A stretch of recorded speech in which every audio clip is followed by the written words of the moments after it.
Oh, hello, this is the Burt Locker and I'm Burt Green, and welcome to the Burt Locker's year in review for mixed martial arts. God, you know what?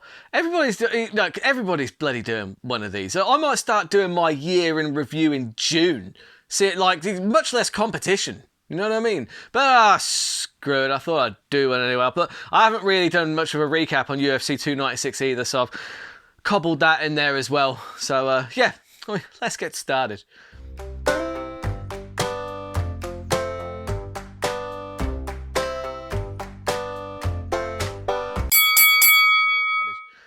UFC 296. First of all, Emmett, what the hell, dude?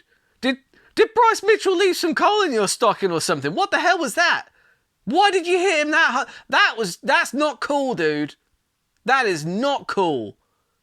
Hitting somebody that hard. I was genuinely worried for Bryce Mitchell for a little bit. So, like, all jokes aside, I'm glad that, like, no, he seems like he's generally okay, because that was one of the most horrible knockouts from a punch that I've ever seen. It's probably the worst one I've seen since Rashad Evans knocked out Chuck Liddell. Do you remember how bad that one was? But this one was probably worse. The noise it made, and just how he was twitching on the floor afterwards, and he couldn't walk for a good long time after that. I mean, that's a highlight reel knockout. Josh Emmett just showing the world that I'm still here. I'm still here in the top of this division, and I'm still ready, willing, and able to knock your head off and send you into the shadow realm should the opportunity present itself. Paddy Pimblett looked fantastic. Credit where credit's due. Look, I was betting on Tony because I thought that actually it was a kind of winnable fight when you looked at how Paddy looked against Gordon Ryan. Not Gordon Ryan, Jared Gordon. Sorry, too many Gordons. Anyway.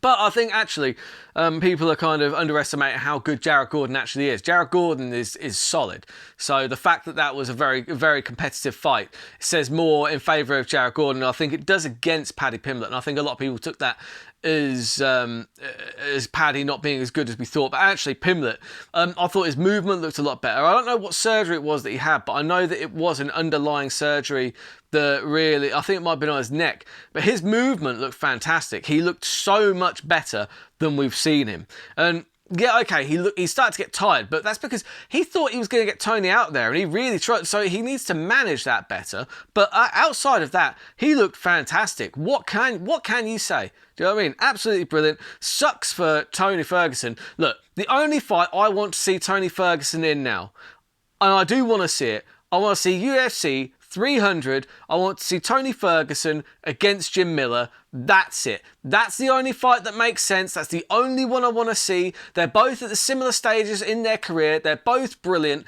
They're both crowd favourites, and they're both, they both want to be on UFC 300. So look, just make that fight happen. They've not fought each other before either. How have they both been in the same division for that long and they've not fought each other?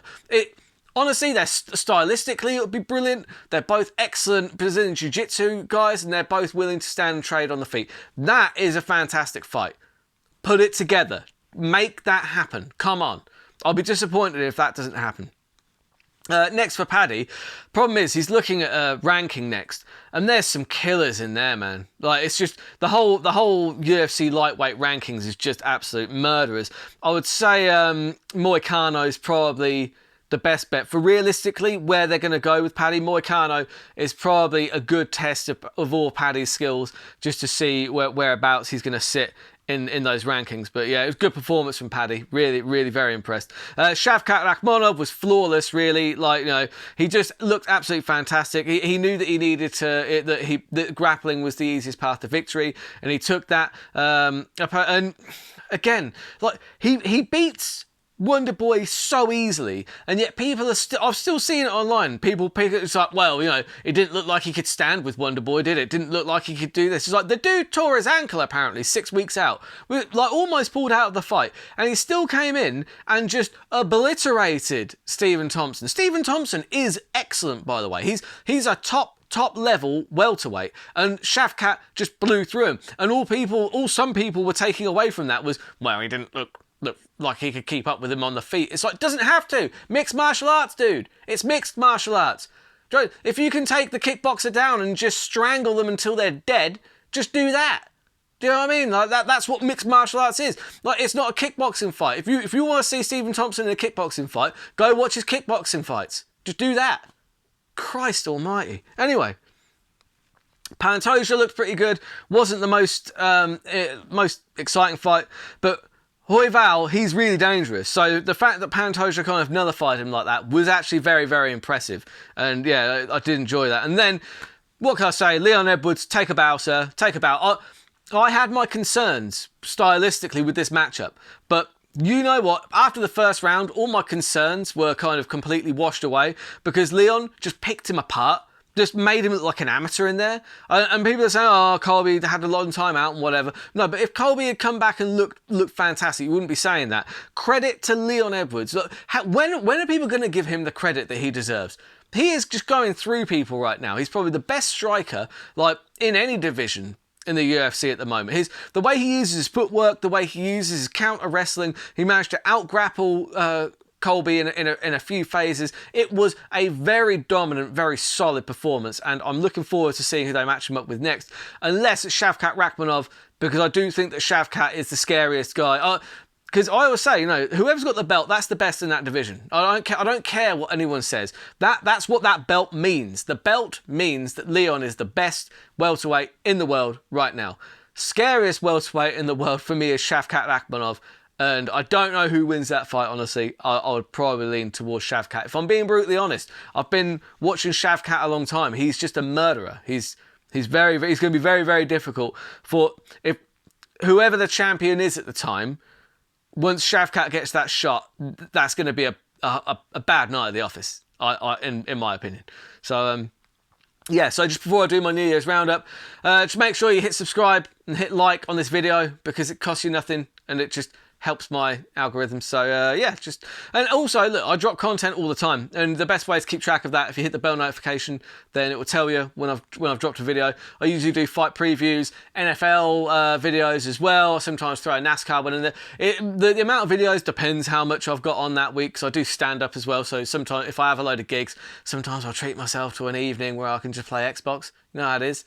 Maybe I should start reviewing some Xbox games. I don't know. But either way, subscribe. Now we'll move on to my New Year's MMA roundup. So my knockout of the year, my personal knockout. Now these are all subjective. Let me know in the comments who take my list. I'm going for knockout of the year, submission of the year, fight of the year, upset of the year, fighter of the year, and Burt Locker MMA personality of the year, and also Burt Locker unwashed asshole of the year. So just put down that list and then come back to me in the comments with who you've got for each list, because I'm interested. Like, if you've got a fight that you thought was better than my fight of the year, because I'm not basing it on, because there are so many good fights, but I'm basing it on the one that stuck out in my mind that I didn't have to even think about. Yeah, I remember watching that one and it was insane. So let me know in the comments, because I want to see some of these fights, because there's a lot of fights, guys. I probably missed some of them. So it would help me out a lot if you could leave it in the comments so that I can see what those fights are. So my knockout of the year was Roman Kopylov, the head kick over Claudio Ribeiro in UFC 291. It was just a picture perfect high kick, just straight on the button, knockout clean. It was just so perfectly executed. There was no telegraph, there was no white, it was just bang, done. And for me, that was definitely my favourite knockout of the year, probably one of the best head kick knockouts I've ever seen, the cleanest anyway. It was so clean. Go back and watch that one. It was clean. It was cleaner than the Leon Edwards one. And that was a clean one, but this one was cleaner in my opinion. I don't know. Anyway, submission of the year for me goes to Karine Silva, the knee bar that she got over Ketlin Souza. Yeah, do you remember that? Did you see that one? Because she's smashing her on the ground. Because Karine Silva, by the way, she's the one to watch for next year. I can't remember which. Is she bantamweight? I think she's a ladies bantamweight. Either way. Whatever weight class she's in, I think she'll be going for a title in 2024. She's so ridiculously good. I'm fairly sure she's got all finishes. She's ridiculously talented, and she's just a savage wherever it goes. Striking, on the ground. Like on the ground, she's just battering Ketlin Souza, just like with loads of, some of those hammer fists were just nasty. And then she grabs the leg, goes backwards, like drops into like a knee bar. But as she's like pulling backwards, you watch her knee go crack like to the side. It was like, and that was it. She couldn't tap fast enough. Sickening submission. If you don't like watching joints pop out, don't watch it. But if you're watching MMA, you're probably into that sort of thing. So I would fully recommend that. Just Google Karini Silva versus Ketlin Souza, and you'll probably find a lot of clips of that one. Now, my fight of the year goes to Benoit Saint Denis versus Moises. So. Look, it had it all. It had a couple of good groin strikes. It had a couple of big elbows. The big elbows from Saint Denis, they cut Moises like really, really badly. So you had blood all over him at the end of the first round. They're both just exchanging right hands. It was fantastic. It was violent, and the Paris crowd as well really added to it because they were going nuts because obviously Benoit Saint Denis was their hometown guy, and yeah, it was just absolutely fantastic. And I picked this one mostly just because I am a huge fan of Benoit Saint Denis, and there were so many good fights this year. A close second was Barboza versus Sadiq Youssef. That was a very, very good fight. Go back and watch that one if you missed it. But yeah, some fantastic fights this year. Again, let me know in the comments what your favourite fight of the year was, because I want to go back whilst I'm off over this Christmas period and just watch fights. Maybe some of them I missed. Do you know what I mean? And I want to see them. And if you didn't see Saint Denis versus Moises, going back and watch that one. I think it was what was it? UFC. It was UFC Paris. It must have been. Yeah. But either way, the upset of the year was easy. That's Sean Strickland against Adesanya. I don't think was there a bigger upset than that? It was certainly. I mean, I did bet on Sean Strickland because I did think, you know what? He's got a style that could cause some problems. But you got to think that was probably the upset of the year. Absolutely brilliant. What an outstanding performance. I'm a big fan of Sean Strickland anyway. Do you know what I mean? Because he says some stuff that's ridiculous, but he also says some stuff that's pretty nice. Like, I like the whole thing about, they ask him, why do you still drive your beat up old Hyundai? It's like, because I don't want my fans to ever look at me, driving fancy cars and things like that and feel like they're not enough. It's like, you know what, that's really nice. And Sean Strickland, from what I've seen from interviews and stuff, as much as he clowns around and he does say a load of like weird stuff like for laughs, it genuinely does seem like his heart's in the right place. Like a lot of time. When he says stuff like that, I do feel like he means it. And I do think he's a great personality for the sport. I think he did a fantastic performance on that night, and he's a great champion. So yeah, good luck to him over 2024. I thought it was fantastic. Fighter of the year has to be Alex Pereira, doesn't it? I mean, he's come in, he's won 2 titles, 2 weight classes. He's gone up to light heavyweight this year and won the light heavyweight title. It has to go to Alex Pereira. He's fun to watch. His personality is really fun as well. He's very stoic, but sometimes he smiles just for fun. And his style, those leg kicks are awful. It's just, how do you deal with those? He's so good at throwing those leg kicks with like kind of just disguising them, and I'm looking forward to seeing where he goes next. There is talk about him going up to heavyweight and fighting Tom Aspinall at UFC 300 for the interim heavyweight belt. That would be pretty funny. I don't think it's going to happen. I don't think that's a real thing, but I do think it's funny that the people are even considering it, even talking about it. And then the Burt Locker MMA Personality of the Year goes to Sean Strickland. As I said before, he's brilliant for the sport. He said, his interviews, he's just very real. He's himself. And I love that about him. He's so genuine. You see the stuff that Colby comes out with. You know that he's doing a kind of act. He's doing a bit.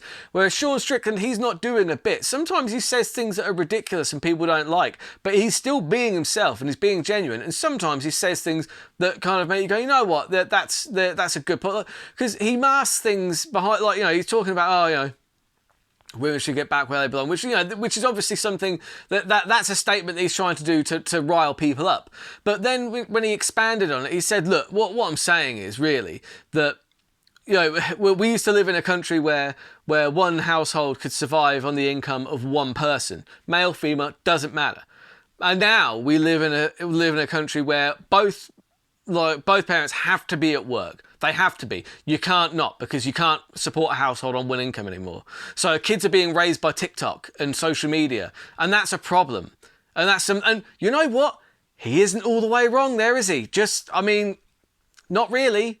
And yeah, the whole thing, like I said, with the Hyundai comment where he said he doesn't want to feel like his fans aren't enough. He seems to take a lot of time for his fans as well. And I appreciate Sean Strickland. I really do. I think he's good for the sport. He's a good personality. And the Burt Locker unwashed asshole of the year goes to Ian Gary.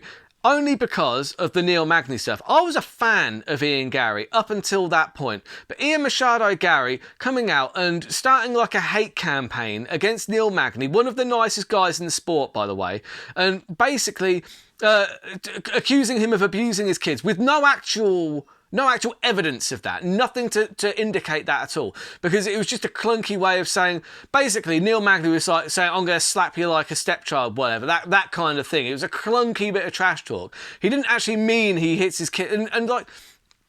And Ian Gary, he went on this campaign so much. He was all over social media, all over the internet, literally using the term, oh, Neil Magny is a child abuser. And that is wrong. That's wrong. You can't be putting that kind of shit out there. That is wrong to do, especially to one of the nice guys in the sport. So, Ian Machado Gary for starting that hate campaign against one of the nicest men in the sport, Neil Magny, calling him a child abuser with zero evidence of that. For that, Ian, you get the Burt Locker Unwashed Asshole of the Year award, because you are an unwashed asshole, sir.